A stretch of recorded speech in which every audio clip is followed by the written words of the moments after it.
Всем привет! Сегодня у нас тема работа. Я так ее назвала, в общем, одним словом. На самом деле, тема, наверное, гораздо глубже. Это тема вообще, да, чем человеку заниматься, чем зарабатывать в эмиграции. Какой как бы подход нужно применить, да, для того, чтобы ну, как бы качественно проводить это время, потому что мы на работе, так называемой, проводим очень большой отрезок жизни. То есть нужно понимать, что там в неделю, да, работающий человек проводит э, очень большое количество, там 40, минимум 40 часов в неделю это работа, не меньше это сон, и там на жизнь остается совсем мало. Поэтому очень важно, чтобы работа приносила удовольствие. И вообще занятие или там то, чем ты занимаешься, да, ну, вообще в жизни приносило удовольствие, потому что жизнь одна, как говорится. Вот. И это прям такой важный момент, чтобы ты проводил это время тоже качественно. То есть не только там, как ходил ради того, чтобы получать деньги, да, но и для того, чтобы это все-таки приносило удовольствие. Вот. А главное, чтобы было ощущение там, какой-то пользы в жизни, да, чтобы эм, это время не было ощущения там потом, блин, жизнь прожита зря. Вот. Но это такой философский подход у меня лично к работе, потому что я всегда работала на работах, которые мне нравились. Несмотря на то, что работа была там тяжелая, но я прям кайфовала от того, что я делаю всегда. И это всегда приносило доход и всегда приносило деньги. И мне Потому кажется, что что ты это ключ к кайфовала. успеху. Добавлю, ты кайфовала, поэтому приносила деньги. А если бы делала бы это потому, что надо, ты бы получала бы другие результаты в деньгах. Ну, вот я могу, например, как пример привести вот этот, то, чем я занимаюсь, вот этот проект. Я на него трачу, на самом деле, вот работа, и плюс еще столько же на этот проект. Еще и вкладываю постоянно. Но я кайфую от этого. Я прям реально кайфую, потому что ко мне обращаются люди, я с ними общаюсь, и я могу это назвать там, ну, второй работой, но я с этого, по крайней мере, пока что получаю, ну, прям, можно, ну, скажу ничего, наверное, только моральное удовлетворение и кайф от того, что я вижу, люди там пишут, мне в личку, блин, так классно, столько информации полезной, я там заберу то-то, то-то. Ну, там, заберу в смысле вот из информации. Ой, а вот я об этом там не думала с этой стороны. Тоже классно, когда ты человеку рассказываешь свой подход. Потому что я счастливый человек. Я отучилась на то, что мне нравилось, на художника, и я работала. Я работала в кино. Эта работа очень тяжелая. Бывало, я вот писала на прошлой неделе, когда была тема выгорания, бывало по 18 часов в день ты работаешь, то есть просто, ну, и ты такой, все, больше никогда, а потом еще бывало, что на деньги кидают, ты заканчиваешь проект, там, ну, с выплатами трудности, ты такой, дурацкая сфера, пойду где стабильно.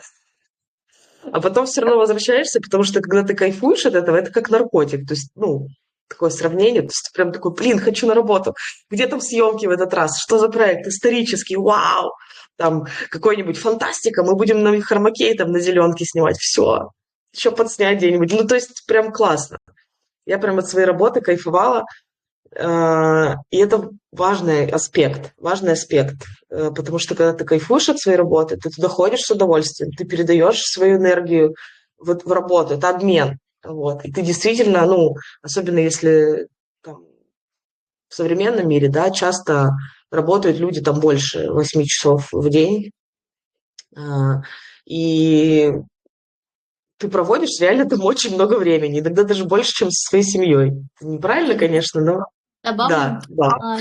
на работа это же развитие твое, это самопознание себя, а каков ты, именно когда касаешься данного направления. Я сама себя слушаю сейчас я, поэтому не поняла, кто говорит. Вот, и также это расширение кругозора. Ну, то есть, не знаю, у меня были разные сферы, и в художестве, в дизайне работала я. Собственно говоря, я по профессии дизайн, ну, связана тоже с художеством.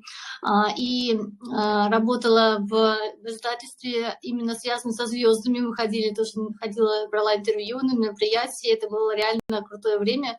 Засасывала так, что прилетели там пару лет или 3, я не помню сколько, просто как вот 1 месяц для меня.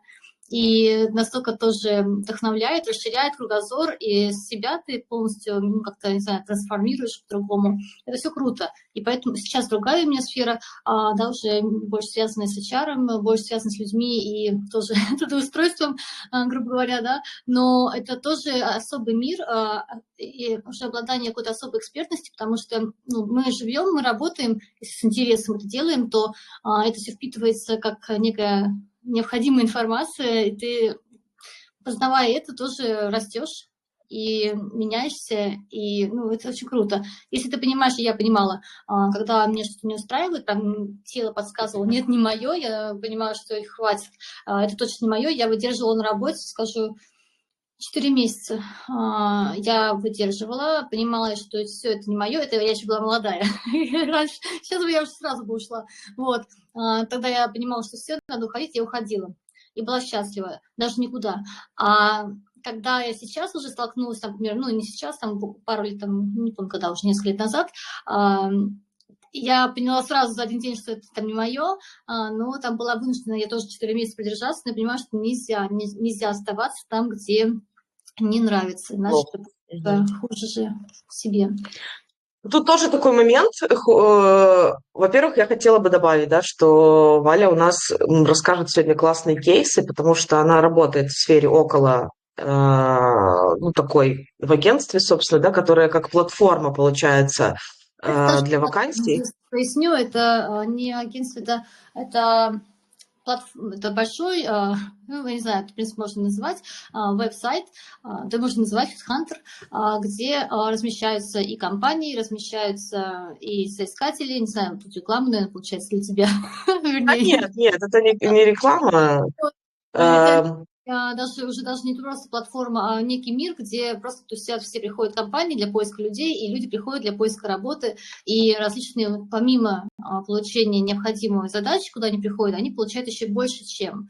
И я лично там, да, немножко другим там, да, направлением занимаюсь, но тоже постоянно напрямую связана с компаниями, знаю, что, ну, как бы, что происходит сейчас, по крайней мере, в плане работы, в плане изменений на рынке труда, и что, как реагируют компании, как вообще, в принципе, соискатели, люди, кандидаты себя сейчас чувствуют, ведут и так далее. И буквально из последних кейсов, если можно, Наташа, я проговорю, да-да-да.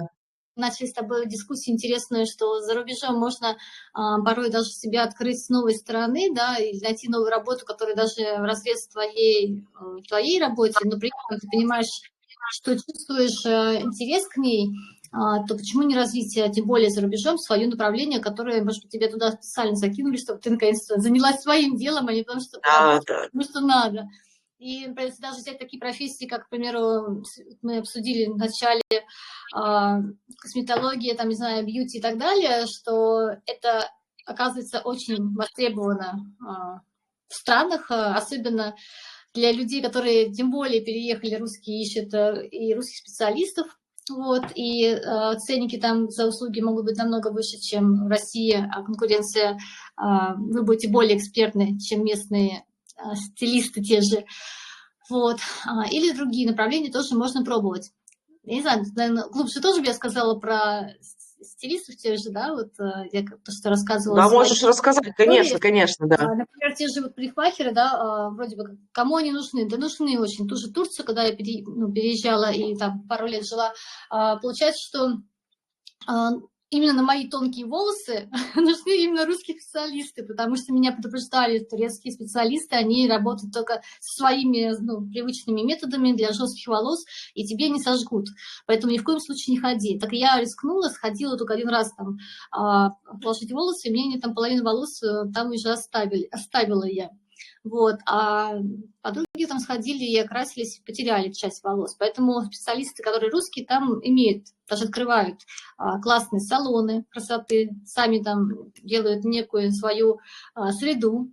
Я таких уже знаю, и там в той же Алании тоже есть салоны, где организовались русские, открыли салоны, хорошие, бешеные деньги, ну, нормальные получают, и ценники такие, ну, наверное, приближенные к московским, вот, и дороже, конечно, чем в Турции, можно пойти и покраситься, но они качественные. Что касается кейсов, Вот недавно я была буквально вот в Дубае, и там тоже постоянно коммуницирую с людьми, и познакомилась, там парень на дороге как раз ехал с своим другом, который вез друга показать возможности Дубая. И он рассказал, что я там буквально вот даже не искала ничего работу, хотя сейчас он ехал уже целенаправленно найти возможности для работы. Он буквально месяц назад, когда я случайно заехал там, ну, чисто вот, даже ну, пару месяцев назад заехал, чтобы пощупать вообще, в принципе, эту почву, и мне уже там, даже не успела я начать поиски, стали кидать предложения, типа, а ты хочешь выйти, вот у нас, короче, завтра требуется официант, ну, просто помочь нам. 100 дирхам в час, извините. Это, сколько там сейчас, 25 рублей, по-моему, дирхам, 2500 в час. Он вышел, что-то вот один день постоял, не зная английский, у него и английского нету. Вот, и он тут что-то заработал себе, говорит, я компенсировала там билет, что там мне нормально. Вот, то есть, говорит, а сейчас я приехала с другом, чтобы уже пойти. Говорю, а как ты будешь искать? Ну, то есть, куда? Тем более без знания английского. Вот, он говорит, так это все возможно. Сейчас мы начнем общаться с людьми, ну, там, он такой же пробивной, то есть он, не знаю, буквально мы с ним были знакомы несколько дней, он уже там где-то нашел места, которые его позвали, куда-то можно подработать. То есть Конечно. не всегда везде. И это еще пример, извините, так скомканно, мои там тоже коллеги переехали в Испанию, ну, короче, мой коллега, а его жена была, есть художница, ну, рисовала. И она пошла в салон тату, прошла у них курсы тату, и они ее пригласили к себе в салон работать тату-мастером. А у нее база этих рисунков всяких, ну, идеальная, потому что она художник. И она, используя их технику, просто вот, ну, они научили ее эти рисунки перекладывать на кожу. И она сейчас хорошо зарабатывает официально в салоне, и все, они там обустроились, и, в общем, короче, себя чувствуют хорошо. Поэтому здесь ты не знаешь, где ты себя найдешь, и твои как раз таланты, они могут быть очень сильно востребованы в другой стране. Да, вот это важный такой момент, что именно в другой стране ты можешь реально начать, то есть если ты дома там живешь по какому-то там, ну, назовем так, сценарию, да, то есть ты там ходишь на работу, и вот то ты действительно можешь раскрыться в другой стране таким образом, которым ты даже не ожидаешь. И очень классно использовать реально свои какие-то скиллы, да. Можно я еще добавлю, извини, Наташа, просто вот сейчас кейсы пошли, ну, мы начали эту тему, у меня пошли вот эти кейсы, с кем я общаюсь. Тоже моя подруга, с которой мы в свое время пересеклись, отдыхая вообще еще в отеле раньше, давно-давно. Она переехала жить тоже в другую страну, в Турцию. И там она начала просто пробовать то, что она любит. А любит она параллельно причем, что где деньги больше принесет, потому что ну, это все ей нравится. И она начала делать, ну, там, те же бьюти, татуажи, как называются, брови, там, губы и так далее. Параллельно еще там, проходя практики, обучаясь, проходя курсы, повышая квалификацию, расширяя свою базу. Это одно направление. Дальше параллельно она всегда любила музыку и пошла диджеем. Диджеем тоже она отучилась, там где-то практику, ну, не знаю, даже не училась, она пошла просто на практику в отеле, и сейчас она еще в отеле подрабатывает, в отелях. Вот, и пробует уже выходить на другой уровень. Вот, поэтому здесь вот тоже куда что тянет, это все очень круто и можно реализовать себя. Вот. Да, я могу сказать от себя, да, что есть такой, ну, миф, что там творческие профессии не зарабатывают. На самом деле монетизировать можно абсолютно все. Я когда смотрю, какие у людей... То есть нужно понимать, что есть люди, просто вот задумайтесь, которые продают лед. То есть вот вы приходите в магазин, и там есть лед продается, и люди на этом зарабатывают бабло. Просто на том, что у вас в морозилке есть. Причем, ну, хорошие деньги Я зарабатывают. покупала лед. Я тоже. Я тоже. В Турции Да. нормальная история. Вот. То есть зарабатывать и монетизировать можно свое хобби вообще легко. То есть просто нужно понять, что тебе нравится. Да даже Вот. когда приехала первый день в Турцию, я пошла, а мне надо было, ну, короче, что-то, я не помню, в салон зашла спросить, что-то мне надо было. И они говорят: а давайте вы к нам придете работать, у вас там, вы же, наверное, может быть, вы умеете наращивать ресницы? Я говорю: нет, ну я, конечно, могу научиться, если надо. Они говорят: нам просто очень нужен мастер. Да, да. Вот у меня есть такой интересный кейс. Я даже сняла с девочкой интервью, оно пока еще не вышло, оно в монтаже. Э, Девушка приехала в Германию, ну, как бы вынужденная иммиграция, назовем это так. И она работала вообще в другой сфере. В Украине она работала в сфере как маркетинг, наверное, это можно назвать. То есть она работала на радио как ведущая и как маркетолог раскручивала сеть ресторанов. В общем, сфера такая.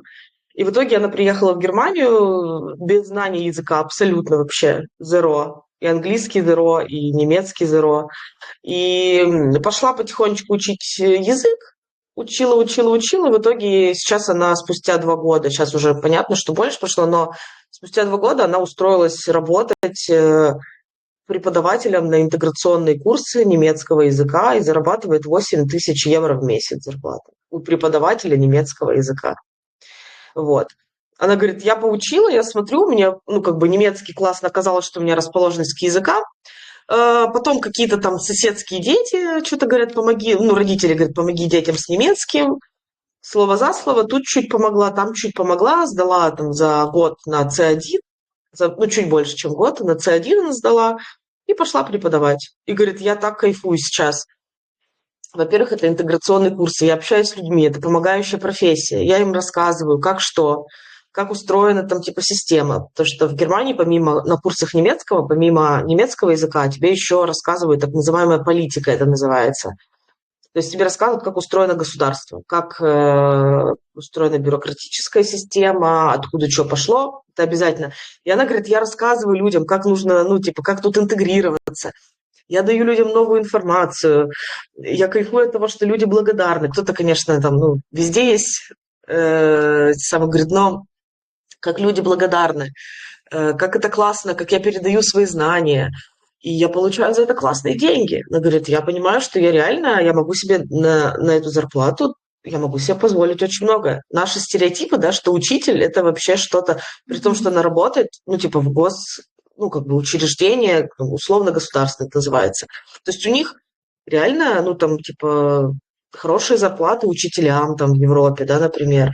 Хорошо зарабатывают врачи, хорошо зарабатывает бьюти-индустрия, вообще очень хорошо зарабатывает. Тут, конечно, в этом смысле, вот я рассказывала, что на парикмахера ты проходишь вот это аусбилдинг, то есть обучение 2 года, и потом у тебя хорошая зарплата, там, от 30 евро час у тебя стоит. Поэтому маникюр в Германии стоит там 100 евро может стоить, просто потому что он там 2 часа тебе делали, причем качество, ну, с нашими девчонками, да, которые как наши делают, даже рядом не стояло. Вот. И это вообще очень интересный такой момент, что действительно нужно понимать, что тебе нравится. И если говорить о работе, ну, это даже, наверное, не только в эмиграции. Вообще, если говорить о занятости, да, какой-то, о монетизации своего дела, очень важно, прям важно понимать, что ты хочешь. Вот.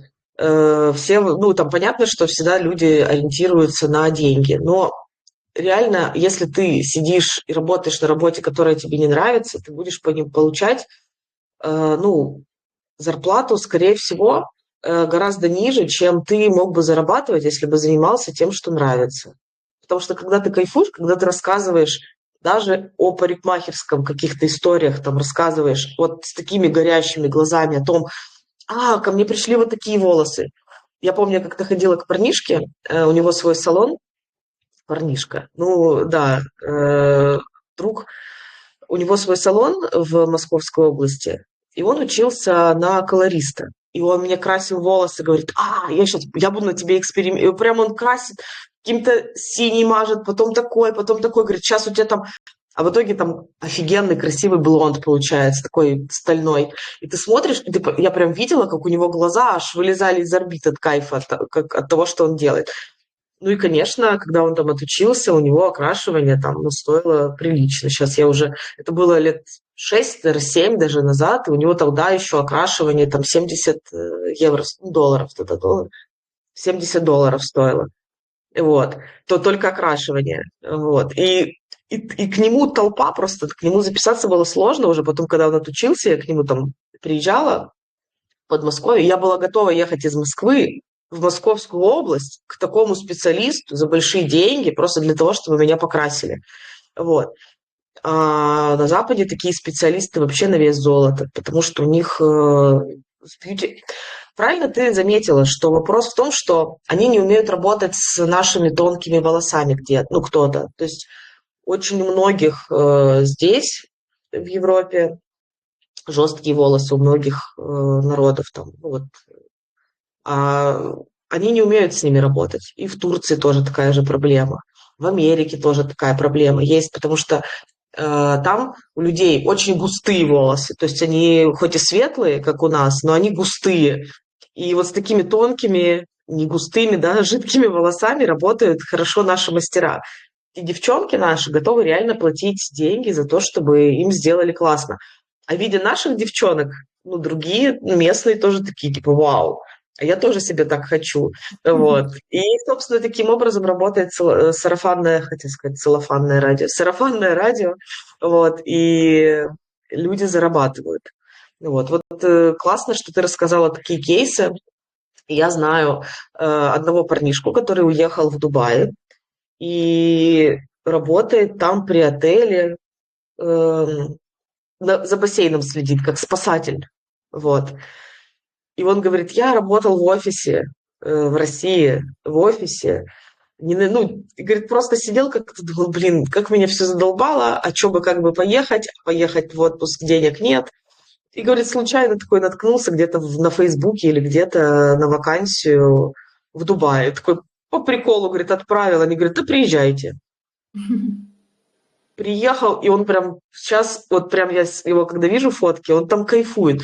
Говорит, я реально, я в тепле, я общаюсь там с народом, у меня классные условия, отель предоставляет жилье, отель, я получаю реально классную зарплату, там, ну, для него, там, условно, да, то есть у него зарплата около 4000 долларов в месяц, при том, что за жилье он не платит, и за питание тоже двухразовое, по-моему, у них питание в отеле, а один раз типа за свой счет, но это подъемно, в общем, в его ситуации. Зарплата намного, вернее, российская зарплата для Дубая небольшая. А Дубай платит даже тем же, не знаю, охранникам намного больше. Я помню, я гуляла возле Атлантиса и других там мест, и попросила сфотографировать меня на фоне красивого вида охранника. И он взял мой телефон, такой, что это такое? Вот у меня 16-й iPhone. Ты что там не поменяла себе еще? Вообще я была в шоке, то есть у меня охранник там...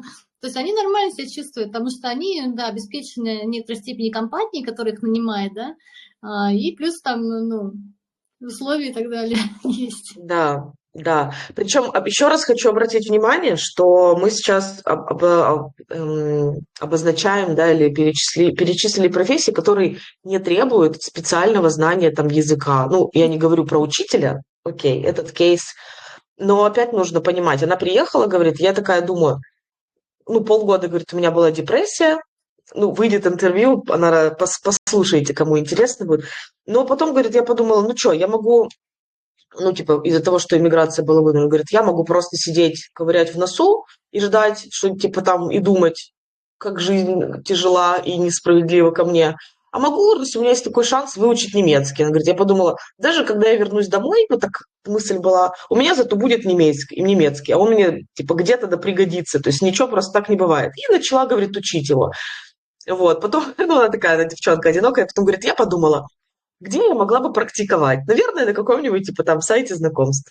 Вот, такая, типа, раз, говорит, начала там общаться с немцами, вот, просто ради практики языка в итоге начала там с одним встречаться, и как бы благодаря ему тоже там подтянула немецкий. И вот так, говорит, раз-раз-раз, за год, говорит, я сдала до C1. За год это C1. Но она говорит, да, я учила с утра до вечера. Мне, говорит, я не работала, я целый день вот так учила. Вот. И в итоге она говорит, я сейчас имею такую классную профессию, у меня такая классная заработная плата, я так кайфую от того, чем я занимаюсь. Ну и как бы тоже как пример, Я не помню, просто есть это в интервью или нет. Он говорит, ну, я такая, там раз, вышел новый iPhone, опять же, к разговору. Он такая, «О, я понимаю, что я могу себе позволить его заказать просто вот так вот. Потому что я занимаюсь тем, что мне приносит удовольствие». Вот. Хочется еще такой момент добавить по поводу, вот мне говорят, ну есть же, ну, типа, есть же профессии, на которых типа никто не хочет работать, да, там это какие-то там низкооплачиваемые. Я вообще с этим ни в корне не согласна. На самом деле есть люди, опять же, вот я как себя приведу в пример. Я когда была студенткой, я работала в магазине художественных материалов. Ну, типа, я художника училась, пошла работать. Так вот, я продавала там так, что мне писали благодарности, типа, о, вот это Наталья там проконсультировала, потому что я реально, я кайфовала от того, что я видела в этом свою пользу. Я кайфовала от того, что я предлагаю людям художественные материалы. Я об этом рассказывала, как вот я говорила раньше, у меня прям аж глаза горели. Я рассказываю, сама это хочу купить. И понятно, что люди приходили и покупали все, что я даже им не продавала, я просто показывала как вот возможности, да.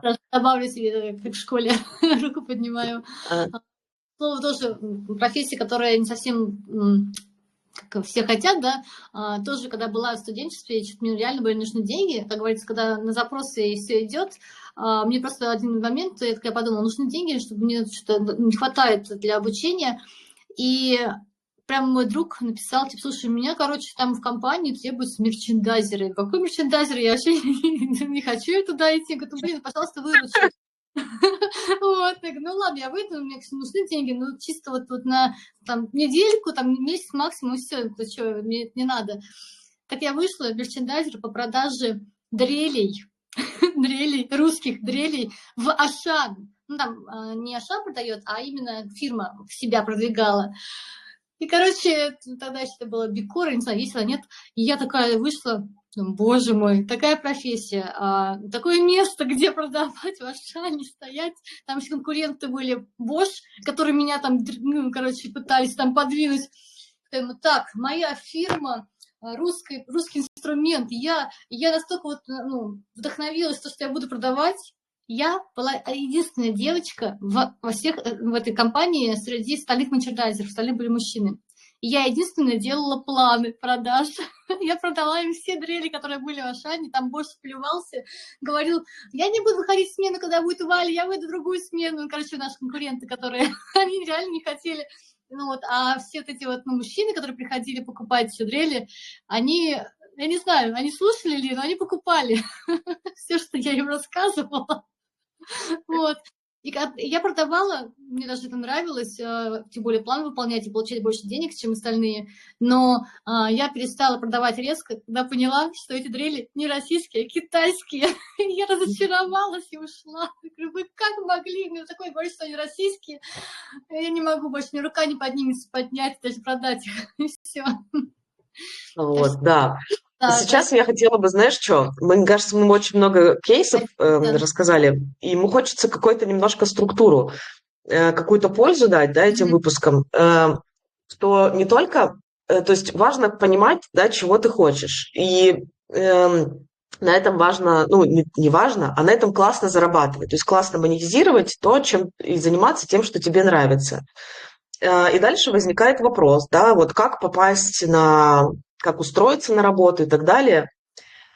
Мы здесь сегодня не будем рассказывать о том, как писать там резюме и так далее. Мне хочется поделиться вот тем, что мы с тобой обсуждали как-то там пару недель назад в личных сообщениях, и передать людям такое понимание того, что когда компания выкладывает, вот вы приходите на собеседование, и компания выкладывает вакансию на рынок.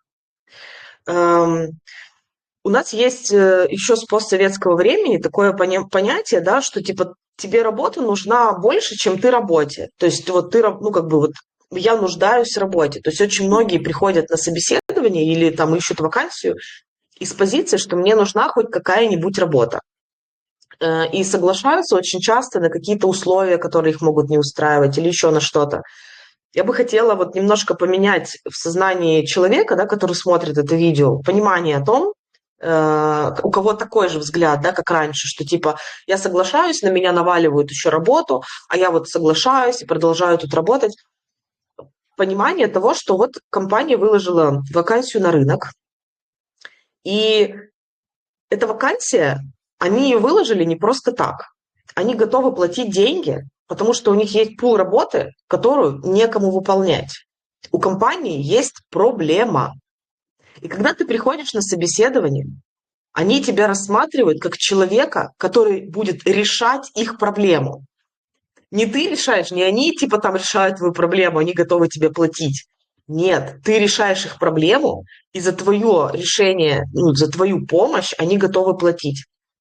И это очень важное понимание. Неважно, кем ты выходишь работать, продавцом на кассу, или ты выходишь, не знаю, там, управляющим крупным проектом, директором завода там, и так далее, или парикмахером. У компании есть проблема, у человека есть проблема, у него плохая прическа, у компании есть проблема, у них дохера товара, за который они уже заплатили, и этот товар нужно продать. И нужен кто-то, кто возьмет у человека, ну, типа, у человека, который пришел, деньги.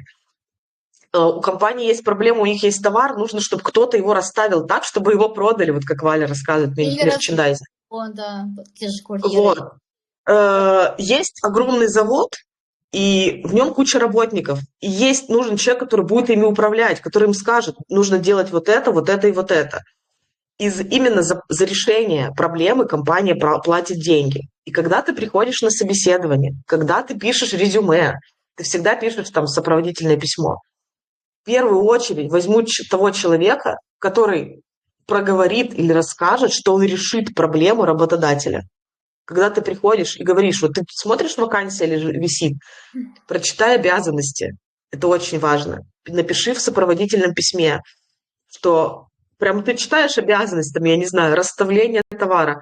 Я обожаю наблюдать, там, как в других магазинах расставлены товары. Я их расставлю таким образом, там, ну, или там, я прям получаю удовольствие от того, когда на полках там все ровненько, поэтому я прям люблю расставлять так, чтобы люди смотрели и понимали, чтобы им были видны этикетки, чтобы они там, не знаю, там, я с удовольствием буду предлагать там вот эти вот товары, которые на кассе там, сопутствующие товары, потому что я знаю, что иногда ты можешь забыть ролик для одежды там от шерсти, и я его предложу, потому что я всегда забываю, и я своим там друзьям всегда это предлагаю.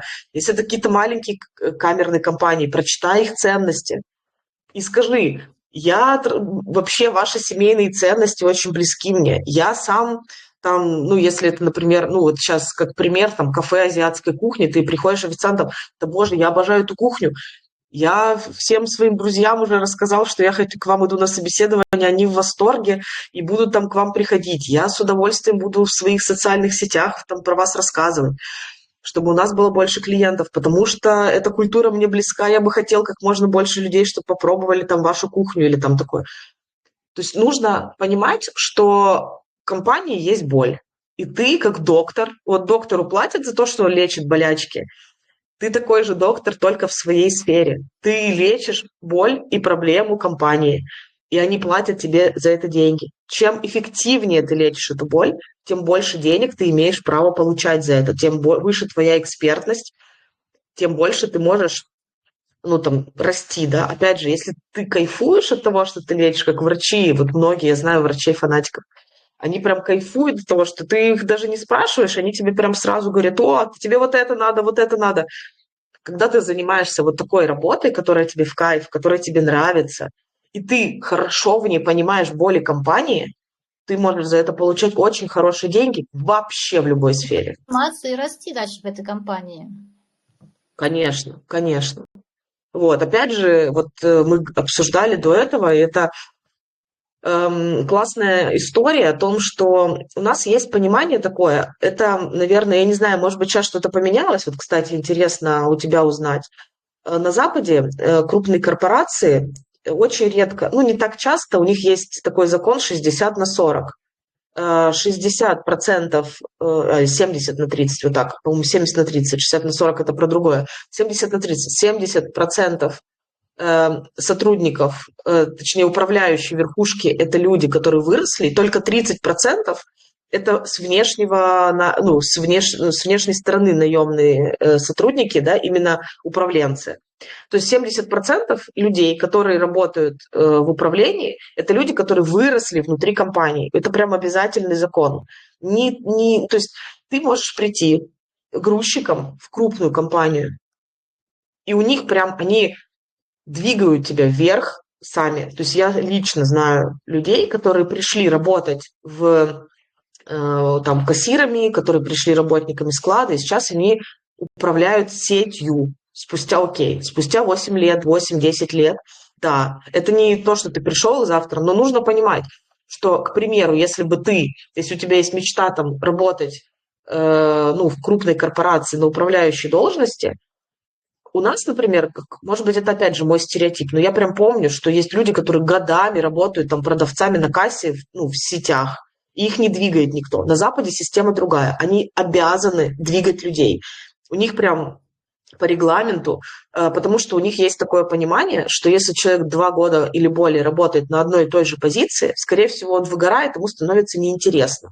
И поэтому они обязательно тебя раз в год отправляют на какое-нибудь обучение, на какие-нибудь курсы, повышают квалификацию твою, двигают тебя вверх.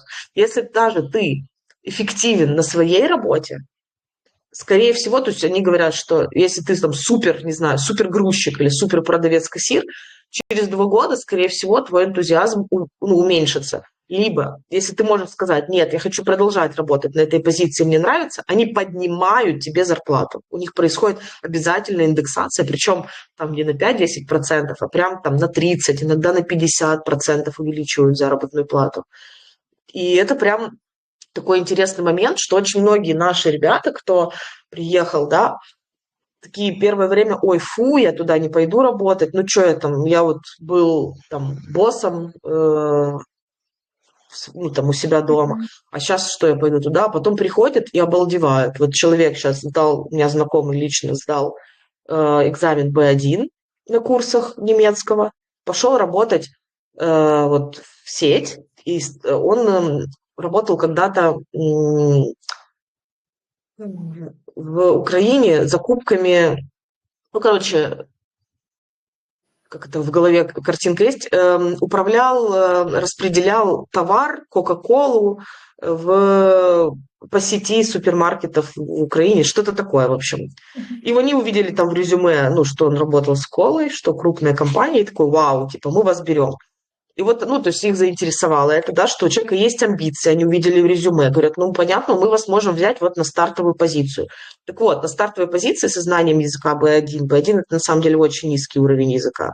Вот, особенно для работы с людьми это очень сложно, но 24 евро в час человек получает. Это просто минимальная зарплата продавца-кассира в магазине сетевом, в Европе. Потому что ты работаешь, ты уже не работаешь как за минималку, ты уже работаешь чуть выше, чем минималки, потому что у тебя есть язык, у тебя есть, то есть ты уже устраиваешься, там такая работа с обучением параллельно, вот, и дальше тебя компания, то есть очень часто компании смотрят прямо на перспективу, они смотрят твои резюме и говорят, то есть ты вот сейчас мы можем тебе вот это предложить, но нам бы хотелось тебя видеть в такой-то позиции. То есть он себя смог продать, на самом деле, на такую позицию редко, да, берут там, ты сидишь на кассе, общаешься с людьми, и у тебя уровень там немецкого, такой себе. Но они видят в тебе перспективу, они тебя берут. То есть человек смог себя продать компании, потому что люди требуются, у них есть боль, и они иногда готовы даже пойти на какие-то уступки в твой адрес, в частности, тут немножечко недостаточное знание языка. Но так как у них есть боль, они готовы даже платить тебе за эту боль. Вот, это прям очень важный момент. В этом большое отличие сейчас рынка от, например, постсоветского, да, когда старались на одну позицию запихнуть, на 3 позиции одного человека, навалить на него, и ты еще и уволиться не можешь. Ты такой, я тут куча ответственности на мне, как же так? А если я уволюсь, как же я найду работу? На самом деле работы море, ее очень много, и она есть абсолютно везде, как на Западе, как на Востоке. Работу найти можно везде. Любая страна, да, вот меня спрашивают, какие вакансии востребованы в Турции, как-то вот у меня вопрос задавали.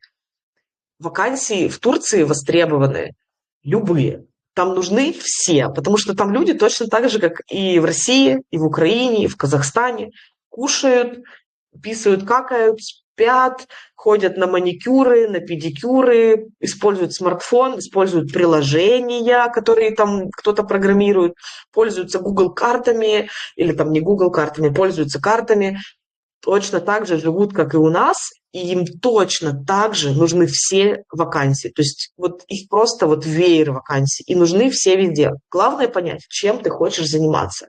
Как только ты отвечаешь себе на вопрос, что я хочу делать, да, от чего я кайфую, может, ты любишь крестиком вышивать, и это тоже можно монетизировать, как говорят, и это тоже, да, и это тоже.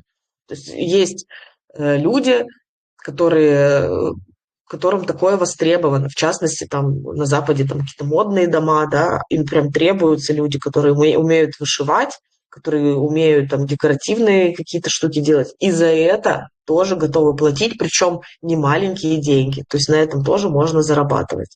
Да, это там узкая ниша, но на этом люди зарабатывают. Поэтому напомню, что кто-то когда-то придумал продавать лед замороженный в магазине, и вот как минимум 2 человека его покупали и покупают. То есть на этом заработали. Я помню, что ты мне рассказывала, что сейчас тоже очень сильно рынок в России поменялся, что сейчас тоже работники, да, то есть люди, которые соискатели, да, они тоже немножечко начали меняться и диктуют какие-то свои условия тоже в компании при Да, да, трудоустройстве. могу кратко, наверное, рассказать, чтобы надолго, потому что тема рынка труда, это, наверное, можно часами говорить сейчас, потому что она очень резко, сильно поменялась. Если раньше были толпы бедных соискателей, кандидатов, кто пытался устроиться на работу, и компании просто вот так вот: да, уходи, нет, ты уходишь, и выбирали пачками, там, увольняя людей, не особо ценя, то сейчас уже поменялся рынок, стал рынок соискательский, когда соискатели, кандидаты выбирают, хочу ли я работать в этой компании, и вообще, что вы мне предлагаете, мне, потому что выбор большой, и другие компании могут быть более привлекательны, и я пойду туда к ним. А компании, как Наташа сказала верно, они имеют боль, потому что не выход, это все тоже рассчитано математически, если человек не выходит на работу в срок, то есть нет, не нашли человека, то очень сильно компания проседает в деньгах в своем бизнесе, потому что не реализовали тот продукт, который там они сделали, произвели, не продали и так далее. То есть пустое место сильнее бьет им, чем они тратят деньги на подбор персонала. А деньги они тратят реально миллионы на то, чтобы найти людей. И эти миллионы, извините, закладываются в бюджеты там, за год еще, планируется, что вот этот год мы будем подбирать столько-то людей, надо выделять столько-то денег на то, чтобы их найти. И идет большая борьба, конкуренция, чтобы быть более привлекательным работодателем, чем другие компании, которые тоже переманивают этих кандидатов.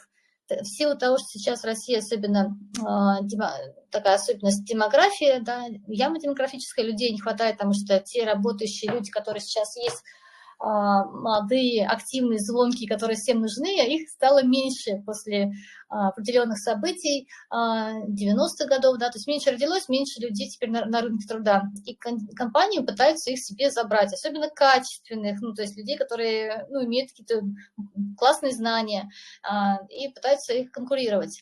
Поэтому с искателями сейчас легче. И рынок поменялся еще в том плане, что соискатели, помимо того, что имеют выбор, они стали более, я не знаю, просветленные, больше стали ценить, после ковида особенно, больше стали ценить жизнь, понимать, а зачем я вообще работаю, для чего, и начинают искать себе, особенно новое поколение, искать себе более комфортную работу, выбирая не только работу, вот, а жизнь саму. Поэтому здесь, конечно, много чего поменялось. И структура самого рынка России, вообще взять рынок России, кого больше всего подбирает Россия. Это первые, наверное, такие 3 направления крупные, по ним как раз больше вакансий, больше резюме. Это производственные компании, которые производят что-либо, это логистические компании, да, которые развозят то, что произвели, и розничная торговля, которые там вообще продажи, которые оптовые, которые продают, особенно розница, продают то, что произвели, и доставить цена тоже, логистика та же. То есть это основной костяк, где очень много потребностей у компаний, и нужны такое большое количество людей. Люди. В принципе, и люди тоже ну, как бы, кто особенно, может быть, без образования, им легче устроиться в такие роли, как курьеры, рабочие, то есть такой вот именно массовой позиции. И то, даже в этих массовых позициях стало все меняться. То есть люди понимают, а зачем я пойду на работу, там, производство, на завод, где мне надо стоять, там еще ответственности, нужно еще какие-то допуски иметь, да, какие-то вот, получать квалификации, стоять, опасная работа, там сколько часов, я не знаю, 8, да, а тут я пойду курьером, а зарплаты курьеров подскочили больше, чем руководителей некоторых направлений. И пойду отвезу, и я же имею гибкий график, и стали они перебегать из разных сфер в другие сферы, другие направления.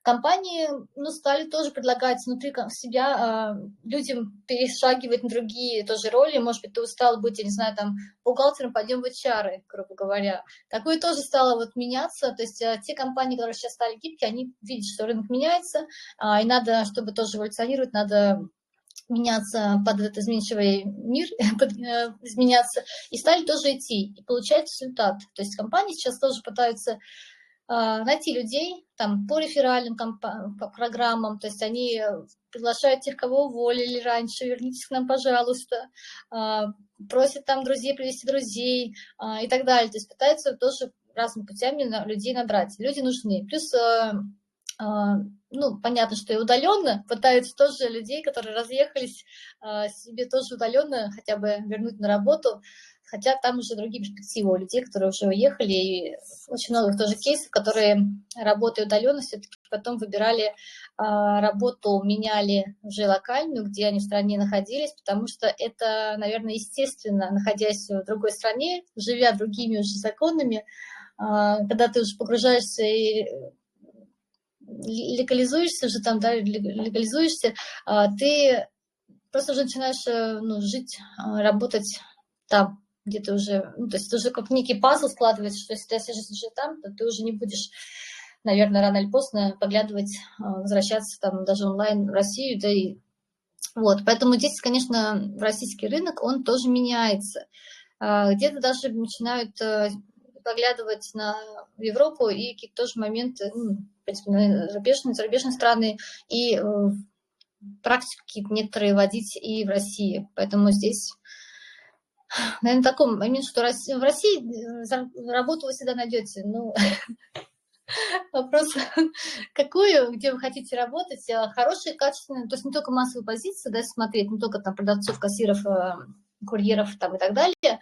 Есть, конечно же, и другие интересные предложения, но их меньше, потому что компании тоже пытаются найти, где-то вырастить внутри своей компании тоже специалистов, и они действительно переходят очень много внутри нашей компании, даже очень многие поменяли направление внутри компании, переходили из отделов в отдел. И здесь тоже не всегда соискатели, если знают хорошее, имеют лучшее место хорошее, они не всегда уйдут из этого места и освободят. Поэтому сложнее уже найти такую более качественную работу. Направь мне еще добавить, просто я, может быть, не дошла до того, что ты хочешь услышать. Да, не, все правильно. Это как раз то, что было интересно. Вот классно, что мне было как-то. Я хотела, чтобы ты проговорила вот эту историю, что на самом деле после ковида очень сильно поменялся рынок, прям очень сильно. Потому что люди действительно, они очень многие остановились, пересмотрели свою жизнь. Вот, был такой момент. И поняли, что надо что-то менять. Вот. Что больше так продолжаться не может. Вот. И действительно начали пересматривать свою работу. Очень многие ушли там в онлайн-сферы, потому что было страшно, да, во время ковида остались без работы и были в шоке, да, то есть те, кто работал онлайн и продолжали работать онлайн, а вот многие потеряли работу и пересмотрели, да, в подход. Наверное, поэтому тоже отчасти, может быть, вот такой рынок просел, да, вот такой офлайн. Здесь буквально добавлю одно там предложение, что некоторые даже, например, уехав, там потом вернулись они, или там опять уехали, они почувствовали уже, что можно-то, в принципе, работать и более кайфово, или по-другому жить. И, например, вот есть у меня тоже кейс, когда уехали, там вернулись, и руководство сказало, что нет, как бы нельзя так часто, например, уезжать там, или что надо выходить в офис, там что-то типа этого. Они уже увольнялись и устраивались в той стране, где они были, на ту же, в принципе, то же направление, там, например, продажи, но они понимали, что они выбирают то, что им уже надо. То есть меняется мышление, да, конечно. Да, да. Вот, ну и еще раз, да, что касается западного рынка, да, мы сейчас, как бы у нас канал об иммиграции, да, и вот, допустим, вы эмигрировали, да, есть несколько способов, или вы планируете иммиграцию, да, несколько способов искать работу. То есть можно искать на месте, ну, можно искать заранее, да, какую-то дистанционную, можно искать прям еще до переезда, можно искать онлайн работу, то есть у себя там на родине, да, первое время работать там, я даже знаю людей, которые вот уже третий год работают на компании, в которых работали раньше, просто уже не живут в стране исхода. Так, Вот, то извини, есть живут... уточню здесь. Ты помнишь, тоже наш общий друг в Турции был шеф-повар? Ты не сталкивался? Да, да, да, да, Тоже да. он, получается, онлайн, он уехал в Турцию, онлайн пошел искать работу. В Дубае ему сделали предложение онлайн, 3 ресторана, пригласили работать, он выбрал самый там лучший и приехал, устроился. Он там проработал где-то 8 месяцев, накопил денег и открыл свое дело. Продвигает параллельно, еще там у него направление, что доставка еды там и так далее, такая компания он открыл. То есть нормально. Начать, главное начать. Или же вы на месте Да, конечно. ехали, я тоже столкнулась, тоже просто на дороге общаюсь, рекрутер, который работает частным способом, какой-то там индус, который для компании подбирает людей, для сервиса, для различных там направлений, айтишников, короче, он просто ищет людей, он на улицах выхватывает русских, их ходит, спрашивает, нужна ли работа. Вот, так что везде можно ее найти, если есть задаться целью. Вот. Опять же, есть такой кейс, про который вот интервью вышло в пятницу. Очень многие западные компании подбирают, особенно для крупных компаний, подбирают специалистов. То есть, если ты классный, крутой специалист, то есть компании, которые для холдингов подбирают персонал. И подбирают они как раз, в том числе смотрят на постсоветский рынок, потому что знают, что там есть классные специалисты. Вот в пятницу вышло интервью Маша, она врач, реаниматолог. В Европе очень большая проблема с врачами, нехватка врачей. И понятно, тут, конечно, нужно знать язык обязательно, то есть это важный момент.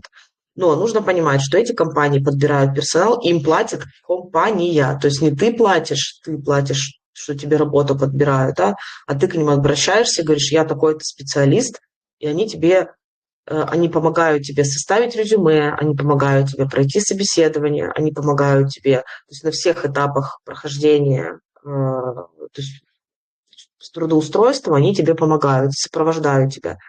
И за это им платят компании, потому что у компании есть боль. У компании есть боль, нехватка там врачей, нехватка человека, который лечит других человеков.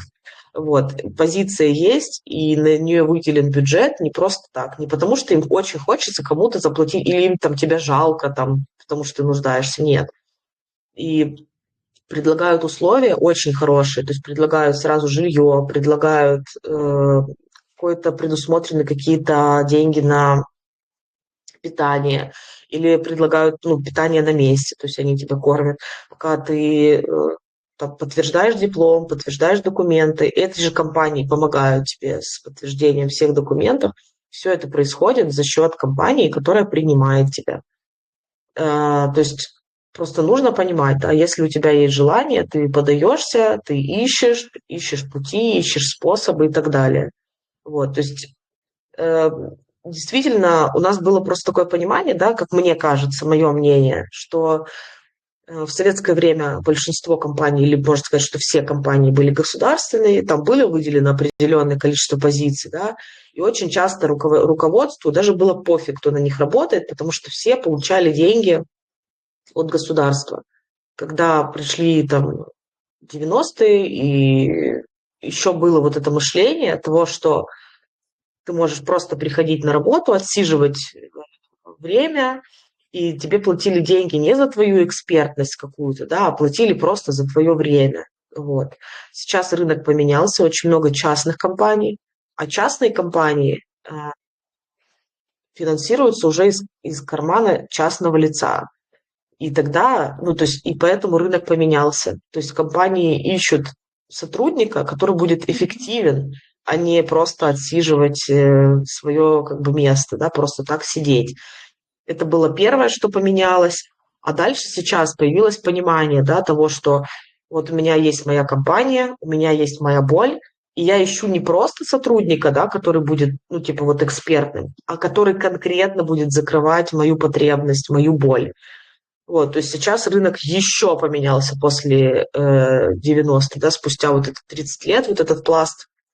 Сейчас модель вообще поменялась, потому что все стало более коммерциализировано, люди стали по-другому подходить к тому, кого они нанимают на работу. Вот даже я про себя могу сказать, да, там я искала, когда или там вот ищу кого-то, да, у меня есть задача, например, была найти монтажера. Я человеку задаю там вполне конкретный вопрос. Я готова платить, но мне нужно не просто, чтобы человек там, ну, там, то-то, то-то, а я вот сразу говорю, мне нужно то-то, то-то и то-то. И чтобы вы понимали, я нашла там парнишку, который монтировал видео, сначала за одну стоимость, а в итоге к концу ролика, ну, то есть он мне выдал там первый ролик и говорит, Наталья, там, знаете, я там понял, что вот это, вот это, вот это, я хочу в 2 раза больше. Я смотрю, что меня устраивает его работа. Я говорю, окей. То есть я соглашаюсь на эти условия, которые мне уже диктует человек, который закрывает мою боль полностью. То есть он делает все, что там мне нужно, я готова за это платить. И это что касается вообще там частного лица, да, что говорить о компании, если ты классно выполняешь, если ты закрываешь боль, ты диктуешь условия. Не я сейчас такая, ой, ты пошел ты, типа, я пойду другого поищу подешевле, кто будет согласен. Нет, я говорю, окей, потому что классный специалист, классно там делает, я довольна, окей, я готова. Вот, это потому, что теперь рынок больше не государственный. То есть тут не регламентированная заработная плата, и ты можешь просто ходить, как на раньше, там просто приходишь, посидел на работе, ушел. Неважно, работа сделана, не сделана, тебе государство заплатит твою ставку, и из штанов выпрыгивать неохота, потому что ты можешь делать сверх нормы или норму, заплатят одинаково. Сейчас очень сильно изменилась ситуация, и компании готовы за это платить. Это очень круто. Это прям здорово, что человек может проявляться на работе, да, потому что, как мы говорили раньше, ты проводишь много времени на работе. И работа – это то, через что ты проявляешься в этот мир, да, помимо твоей семьи. Вот. И насколько качественно ты проявишься, от этого будет зависеть твоя, ну, заработная плата, то есть то, сколько ты получишь за это, ответная реакция мира на твои проявления. Это, вот эта философия, если ее понять, вот если ее уложить к себе в голове, то ты поймешь, что вообще не важно, чем ты занимаешься, а если не важно, тогда лучше заниматься тем, от чего ты получаешь удовольствие. Все. Математика очень простая. Занимайся тем, что, от чего классно, получай в ответ дивиденды в виде там повышенной заработной платы или каких-то бонусов или еще чего-то, все. Вот. И кайфуй от жизни. Самое главное, что получай удовольствие от жизни. Если есть желание что-нибудь добавить, что-то еще рассказать или есть какие-то вопросы, то сейчас можно это проговорить и, наверное, потихонечку завершаться. Нет? Вот, все тогда. Спасибо тебе, Валь, большое, что ты поделилась такими классными кейсами и вот своим взглядом, да, изнутри, получается, изнутри, там, грубо говоря, я вот в эмиграции нахожусь, я вижу, как теперь работает западный рынок, понятно, что происходит там в Украине, в России, там, в этих странах, внутри я не знаю, хотя я тоже слышала, что вот ты про российский рынок рассказываешь, у меня подруга, она HR в строительной компании в Украине, и она рассказывает, что там происходит, там тоже очень большие проблемы. То есть сейчас просто бывает так, что человек приходит на собеседование, она говорит, и просто говорит, окей, мне все это нравится, все, спасибо, я хочу в 2 раза больше денег. И компании идут на это, потому что у них просто нет сотрудников, просто некому работать. Ну, не то, что прям некому работать, но, они говорят, у нас есть задачи, которые нужно выполнять, их просто некому выполнять. И вот пришел человек на собеседование, у нас особо, ну, там, выбор есть между ним там и еще двумя, он лучший кандидат. Он готов работать вот на таких условиях. Мы берем на такие условия. Это же Вот, то время есть подбора сократилось, раньше там долго выбирали, сейчас пытаются устроить там в течение одного дня, ну, максимум там 2-3 дня, пока кандидат еще готов ждать, потому что иначе он уйдет. вот. И это тоже нужно понимать, что компании готовы, если ты готов приступить завтра условно, то у тебя тоже есть преимущество. Вот. Вот это, наверное, основной месседж, потому что я хотела, конечно, сделать эфир такой более точечный, но эта неделя была тяжеловатая, я мало информации дала в группе, мало вопросов собрала, поэтому это такой общий бриф, общее понимание, да, того, что такое рынок труда и как нужно к нему относиться. То есть тут скорее философский такой подход. Я думаю, что на следующей неделе тему повторим, и там уже хочется какие-то более целевые советы дать. Я расскажу, как писать. Ты, может быть, в письменную тоже добавить, или в следующий этап это как какие сайты использовать, да? То есть эти сайты тоже по подбору есть, по поиску работы зарубежной. Ну, тут, видишь, такой момент. Я не могу рекламировать какие-то сайты, не Да. хотелось бы, потому что... Но я могу порекомендовать сайты для составления резюме. По крайней мере, на западном рынке есть прям сайты, они отдельно только по резюме. Э, Очень сейчас распространены, не знаю, как у вас, кстати, используют ваши компании или нет, но прям есть сайты, которые ты пишешь резюме, и там искусственный интеллект пишет тебе сопроводительное письмо. То есть, опираясь на твое резюме, ты ему подгружаешь вакансию, на которую ты хочешь, оно помогает написать сопроводительное письмо. Окей, оно не там идеальное, да, его нужно будет откорректировать, но все равно, то есть есть, например, в Германии четко есть в сопроводительном письме структура, как она пишется. То есть, ну, это понятно, это Германия, тут инструкция есть, да, даже к тому, как в туалет ходить. Вот, то есть прям у них четко, вот шапка должна вот так выглядеть, отступ такой. Я все время вспоминаю, как мы в школе экзамен по русскому, да, сдавали, когда там, типа, там, отступ такой-то, или там рефераты какие-то были, или это в институт. Ну, в общем, были правила, как писать. Вот в Германии сопроводительное письмо пишется не в вольной форме. Если ты напишешь в вольной форме, его даже читать, скорее всего, не будет.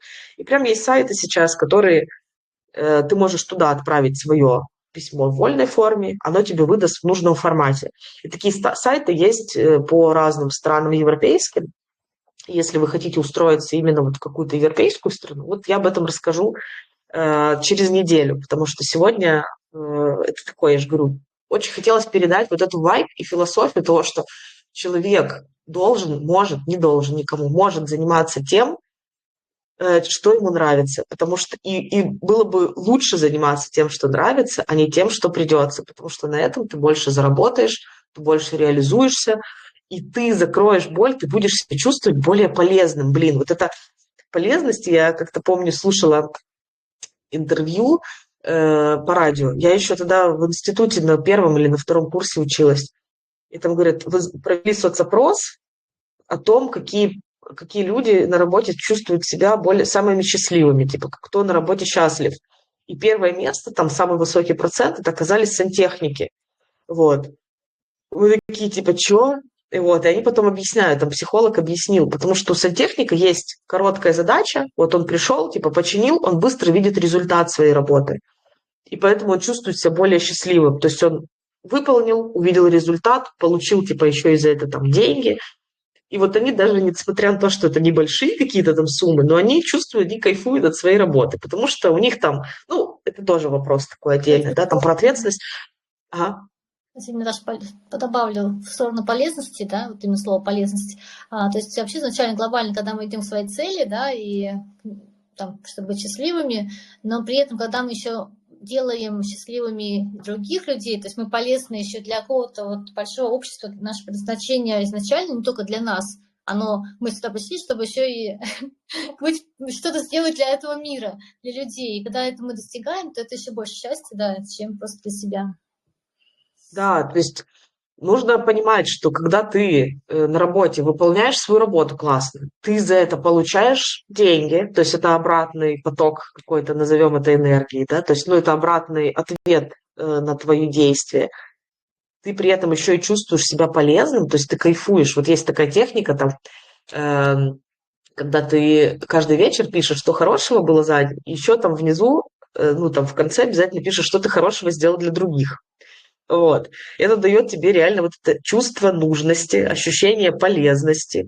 Это тоже такой психологический момент, когда ты понимаешь, что твой день прошел не зря, ну, как будто бы, да, ну, то есть ты сделал пользу. И вот когда ты приносишь пользу на работе, и ты получаешь в ответ не только деньги, а вот это ощущение того, что, блин, я, если бы не я, да, то вот так кайфово не было моим коллегам, так кайфово не было бы этой компании. Когда ты видишь, как компания растет ну, вместе с тобой, ты видишь результаты компании, ты понимаешь, что ты к этому тоже причастен, потому что ты часть этого мира, как бы ты там не хотел или не хотел, вот, ты часть Ты экосистемы, влияешь, часть мира. да, влияешь тоже на этот мир. Да, Ты еще да, новатор, все, думаешь, что-то еще ускорит мир и будет более полезен, например, интернет придумали, да, или придумали тот же ИИ, еще что-то, это все ускоряет, это все на благо всем, да, и тебе, как новатору, больше энергии в виде денег и так далее.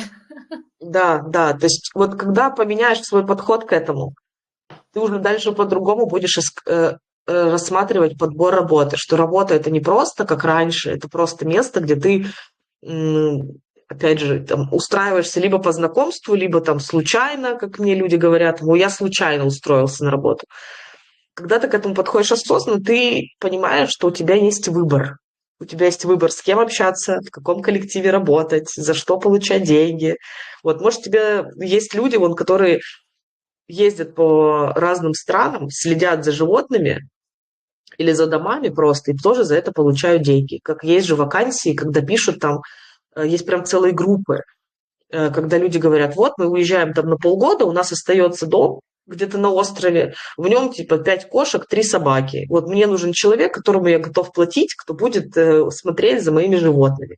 И такое тоже есть, и за это тоже получаю деньги. Я прям вижу, когда такие объявления, вижу, народ пишет, ой, это работа мечты. Ребята, это то, что доступно. Таких домов, он там типа не один в мире. Вот я, например, не хотела бы на такую работу пойти. То есть а для кого-то это работа мечты, и она есть. И люди реально ищут тех, кто может им закрыть эту боль, закрыть эту проблему, жить у них в доме, смотреть за животными. Вот. В общем, спасибо всем, кто посмотрел нас, досмотрел до этого момента. Валя, тебе спасибо огромное, что ты пришла, выделила время. Я помню, у тебя был, не был, а предстоит сегодня день рождения. Вот, вы идете, и ты предупредила, что ты опоздаешь ради того, чтобы прийти к нам на эфир. Спасибо тебе огромное. Вот. Поэтому я надеюсь, что для кого-то это было полезно. Если вам не сложно, поставьте лайк. Это очень поможет моему каналу продвигаться. Вот, то есть больше алгоритмов будут предлагать этот ролик. Сейчас освободим. И напишите Поздравляю, какой-то комментарий, если у вас остались вопросы, если вы хотите, чтобы мы что-то раскрыли в следующем эфире. Вот, пока, Валюшечка, обнимаю тебя. Все, рада была видеть. Вот. Задайте вопрос, задайте в группу, зайдите. И обязательно мы этот вопрос рассмотрим и обсудим. Все, обнимаю, пока-пока.